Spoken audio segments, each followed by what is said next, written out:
flight. In fact, I had one girlfriend, she said, because I'm a procrastinator, and she said, enough. I've heard about this. You're going. You can't tell me another thing until you book your ticket. I'm tired of hearing about it.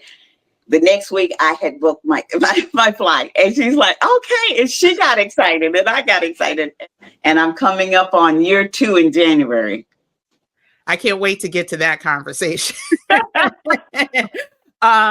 So I guess based on, because I know Ecuador was not the first place you scouted, right? So can you share the first place or places that you scouted, and some of the pros as well as the cons? Like if you can just say, New York City. You want to be honest. I get that all the time on my channel. I had one lady, and she actually came to visit. I've hosted the past year. I've hosted a couple of people that are in my group to actually come because my place is large enough. They were saying, everybody tell us the pie in the sky and the utopia. We want the truth because no place is utopia. And so I was like, you're right. And I always want to be truthful. There is no utopia, but you can get pretty darn close to it. So that was my thing. It had to check off a lot of things. I did a boots on the ground in Puerto Vallarta. Okay. And a boots on the ground, and you call it scouting. That is a scouting trip. It is not a vacation. I don't go there to have fun. I'm going there to check out everything that's on my list. And I've done my homework and research extensively before I ever booked the flight. In fact, I had one girlfriend. She said, because I'm a procrastinator, and she said, enough. I've heard about this. You're going. You can't tell me another thing until you book your ticket. I'm tired of hearing about it. The next week I had booked my flight, and she's like, okay. And she got excited and I got excited. And so off I went to Puerto Vallarta with my dog. Traveling with the dog is something else, for 6 weeks. And I had already set up a dental exam. I had set up an eye exam. I knew I had joined the local group. So I knew what events were coming. Meet and greets were already scheduled. So I was going to be there and meet people. And I tell people, I do not suggest, especially if you're a single woman, but I don't suggest a couple or family just land and no one knows you're coming. No one knows you're there. You don't know who to reach out to, which is why I started the Facebook group where you can actually have conversation with these people, because you need to know the country you're going to. Yeah. You do the research, you find out what the political atmosphere is, if women have rights, where the U.S. Embassy is, in case you're a little behind, gets in trouble, that you're part of the Facebook group. There's some sisters with phone numbers. They have your phone number. You have their phone number. You meet up with them. They know what you look like, whatever. You don't have to invite them to your Airbnb or where you're living or go to theirs.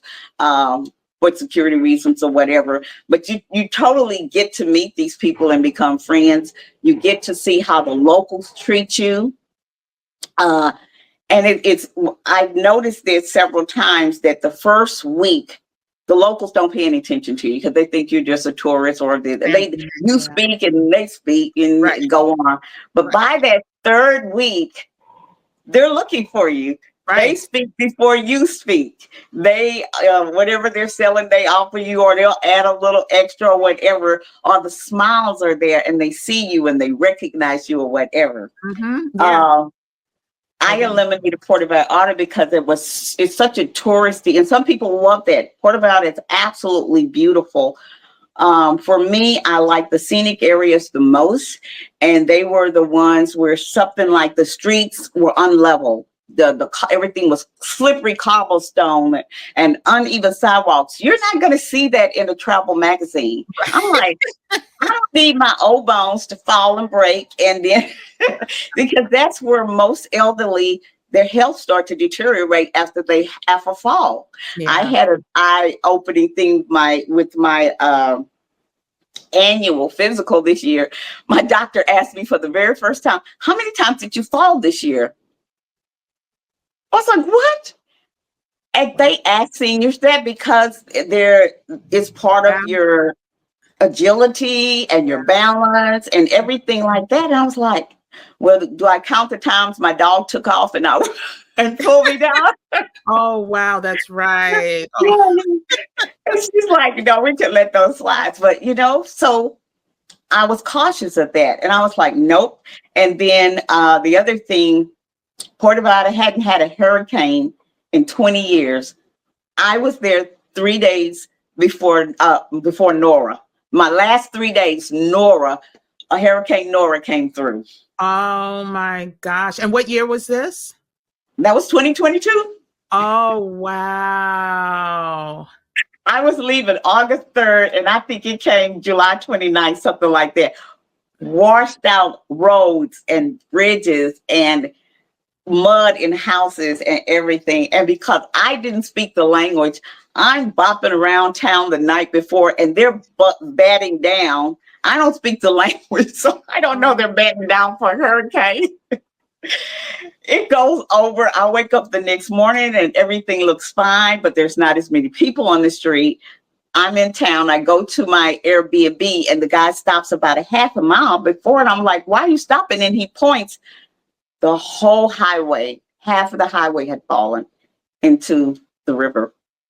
Oh my gosh. And you had no idea that it was even. Listen, that sounds similar. Sometimes ignorance is not bliss. I had a similar experience when I went to Greece. We were in Athens. We went out to dinner and then we were shopping. They're known for fur coats. We weren't buying fur coats, but we were window shopping. We go in, we're trying them on. The lady goes, yeah. She said, you might as well get it now because the Siberian frost is coming. Now, I thought the Siberian frost was something that I saw in cartoons. I didn't even know that it was a real thing. So we're like, oh, that's a good sales pitch. Ha ha he he. We lived through the Siberian frost of 2000, I'm going to say like 2005. I don't remember the exact year, where the whole city got shut down for like 4 days. And there had not been a Siberian frost for 30, 40 years. So yeah. So things can happen is what we're saying. So you just have to know. You have to know. Yeah. You have to know. You have to be prepared. Nanas are moving abroad. Grandparents are moving. We are the Harriet Tubmans. We are the trailblazers. There are women in their 70s and 80s living abroad. The entire 2-hour plus video is available. Just click the image next to watch the full video. Enjoy, and don't forget to subscribe.